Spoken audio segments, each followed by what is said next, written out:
নমস্কার বন্ধুরা, ঝাড়ুর মধ্যে চার্জার দিয়ে কখনো দেখেছো? না দেখে থাকলে অবশ্যই একবার দিয়ে দেখো। পাপোশের মধ্যে কখনো জামা কাপড় কাচা ব্রাশ দিয়ে দেখেছো? না হলে অবশ্যই একবার করো। শ্রেণীর মধ্যে কখনো পাউডার দিয়েছো? বাসন রাখার স্ট্যান্ড না কিনে এইভাবে স্ট্যান্ড বানিয়ে নাও।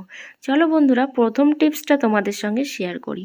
পাপোশ আমরা প্রত্যেকেই বাড়িতে ইউজ করি, কিন্তু সেই পাপোশটা কি হয়, হয়তো বেশ কিছুদিন পর পর পাপোশগুলো ধুয়ে দিই, কিন্তু আমরা একটা জিনিস খেয়াল করি না, এই পাপোশের মধ্যে কিন্তু প্রচুর পরিমাণে চুল জমে থাকে, আর সেই চুলগুলো ওঠানো কিন্তু অতটা সহজ নয়।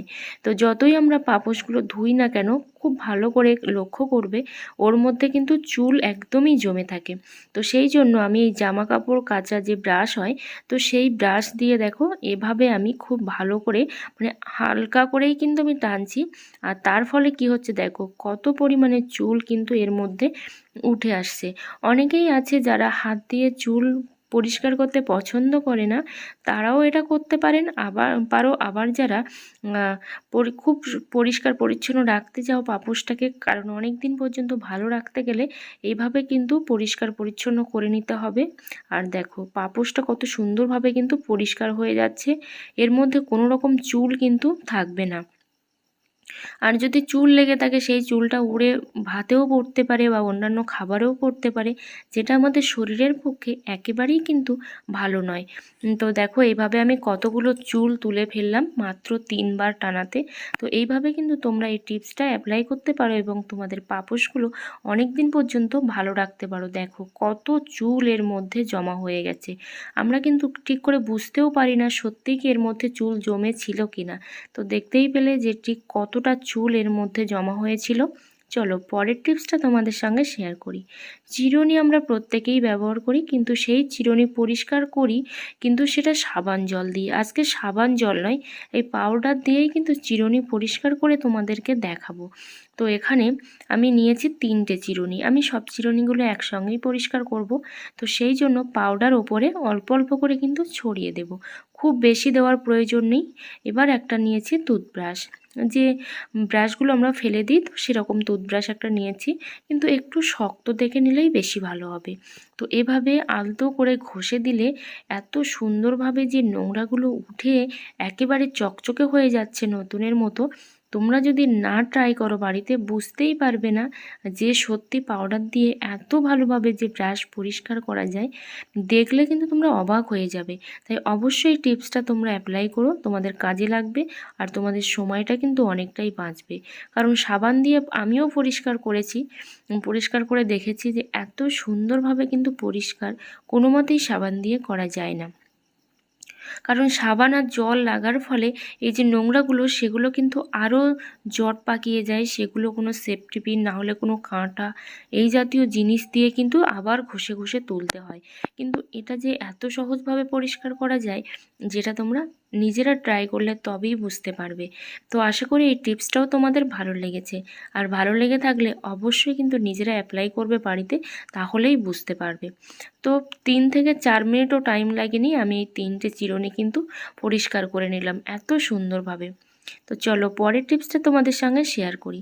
ফুল ঝাড়ু আমরা বাজার থেকে কিনে নিয়ে আসি বাড়িতে ঝাড় দেওয়ার জন্য, আর সেই ঝাড় দিয়ে আমরা কি করি, যেখানে সেখানে ঝাড়ুটা ফেলে দিই, ফেলে রাখি। একবারও ভাবি না যে এই ঝাড়ুর ফুলগুলো নষ্ট হয়ে যাবে বা ঝাড়ুর মাথাটা বেঁকে যাবে, আর তার ফলে আমাদের ঘন ঘন ঝাড়ুটা চেঞ্জ করতে হবে, টাকা পয়সা খরচা হবে। এটা কিন্তু আমরা একবারের জন্যও ভাবি না। তাই এমনভাবে ঝাড়ু রাখা প্রয়োজন, যাতে করে কেউ ঝাড়ুটা দেখতেও পাবে না, আর সাথে বছরের পর বছর চলে যাবে অথচ ঝাড়ু কিন্তু নষ্ট হবে না, একটুও কিন্তু ফুলগুলো ভাঙবে না, মাথাটা বাঁকবে না। তো এখানে নিয়েছি আমি একটা চার্জার, যে পুরানো চার্জারগুলো বাড়িতে থাকে, তো সেরকম ধরনের একটা চার্জার নিয়েছি।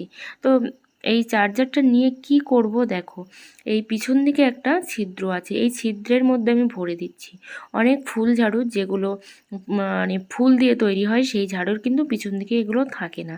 তারপরেও কিন্তু এরকমভাবে সুন্দর করে তোমরা বেঁধে নিতে পারো, আর সেটা বেঁধে দেখো একটু টাইট করে বেঁধে নিতে পারো। আর বেঁধে নিয়ে দেখো আমি এই দরজার কোণে কিন্তু ঝুলিয়ে দিয়েছি, যাতে করে কেউ এটা দেখতেও না পায়, মানে পালটা যখন ভজিয়ে দেবো কেউ দেখতেও পাবে না। আর ঝাড়ুটা কিন্তু বাঁকবে না, নষ্ট হবে না, দীর্ঘদিন পর্যন্ত কিন্তু ভালো থাকবে। তো এইভাবে তোমরা চার্জারগুলো রেখে দিতে পারো, ঝাঁটাগুলো রেখে দেখতে পারো, খুবই উপকারে আসবে। আর ঝাঁটাগুলো কিন্তু খুব ভালোভাবে থাকবে আর দীর্ঘদিন পর্যন্ত কিন্তু ভালো থাকবে। চলো বন্ধুরা, পরের টিপসটা শেয়ার করি। রান্নাঘরে কিন্তু আমাদের জিনিসের অভাব নেই, কারণ একটা একটা করে কিনতে কিনতে আমরা কিন্তু অনেক জিনিসই কিনে ফেলি। কিন্তু অনেকের সামর্থ্য নেই স্ট্যান্ড কেনার, আবার অনেকের সামর্থ্য থাকলেও কিন্তু হাতের কাছে স্ট্যান্ড পাওয়া যায় না। তো তাই একটা টিপস তোমাদের সঙ্গে আজকে শেয়ার করব, যে কোনো রকম টাকা পয়সা খরচা করার ঝামেলা ছাড়াই কিন্তু স্ট্যান্ড কিভাবে বানিয়ে নেওয়া যায়। তো এইভাবে যদি ফেলে রাখি দেখতেও খারাপ লাগবে। তো দেখো পুরানো একটা ঝাঁঝরি নিয়েছি, এরকম ঝাঁঝরি প্রত্যেকেরই বাড়িতে কম বেশি থাকে। তো তারপরে নিয়েছি আমি মেটালের চুড়ি, এরকম ধরনের মেটালের চুড়ি বা সিটি গোল্ডের চুড়ি তোমরা নিয়ে এস বানিয়ে নেবে। আমি নিয়েছি এখানে এস বানিয়ে। তো এসটা বানিয়ে নিয়ে এরকমভাবে আমি ভরে দিচ্ছি। তো চাইলে তোমরা অনেকগুলো এস করে নিতে পারো তোমাদের সুবিধা অনুযায়ী। আমার কাছে যে কটা ছিল আমি সে কটাই দিয়েছি। দিয়ে এরকমভাবে দেখো হ্যাঙ্গিং করে দিচ্ছি। আর এটা কোনো শক্ত জায়গায় হ্যাং করবে, যাতে করে এটা পড়ে না যায়। তো সেরকম জায়গায় কিন্তু হ্যাং করবে, তাহলে ভীষণই ভালো হবে। দেখো এভাবে তোমরা এই জিনিসটাকে হ্যাং করে রাখতে পারো। আমি কিন্তু এর আগেও অনেক ভিডিওতে দেখিয়েছি যেভাবে হ্যাং করে আমি জিনিসগুলো রেখে দিই, কোনো রকম স্ট্যান্ডের আমার প্রয়োজন পড়ে না। চলো পরের টিপসটা তোমাদের সঙ্গে শেয়ার করি। চাল আমরা প্রত্যেকেই কিনে নিয়ে আসি, বিশেষ করে আতপ চাল কিন্তু অনেকের বাড়িতেই থাকে, কিন্তু সেই চালে দেখবে কয়েকদিনের মধ্যে পোকা লেগে যায়। তো সেই পোকার হাত থেকে আমরা কি করে এই চালগুলোকে রক্ষা করতে পারি? আর যখন পোকা লেগে যায় চালগুলো বেশিরভাগই নষ্ট হয়ে যায়, আবার খাওয়াও যায় না, ধুলো হয়ে যায়। তাই এই সবের হাত থেকে বাঁচতে আমি একটা ছোট্ট টিপস তোমাদের সঙ্গে শেয়ার করব। তো দেখো এই কৌটার মধ্যে আমি চাল রেখেছি। অনেকের বাড়িতে কিন্তু বস্তা বস্তা চালও থাকে। তো আমি এর মধ্যে যে জিনিসটা দেব সেটা হলো তেজপাতা। আর অবশ্যই তেজপাতাটা কিন্তু ভালো দেখে নেবে। আমার যেহেতু চালটা অল্প এই মুহূর্তে, সেই জন্য আমি একটু শুকনো তেজপাতা নিয়েছি। সবসময় চেষ্টা করবে সতেজ তেজপাতা নিতে, বেশি বেশি যখন চাল থাকবে সতেজ তেজপাতা নিয়ে 4-5টা তেজপাতা একসঙ্গে কিন্তু চালের মধ্যে ভাবে রেখে দেবে। তাহলে এর যে স্ট্রং ফ্লেভার, সেই ফ্লেভারের জন্য পোকা কিন্তু ধারে কাছেও আসবে না।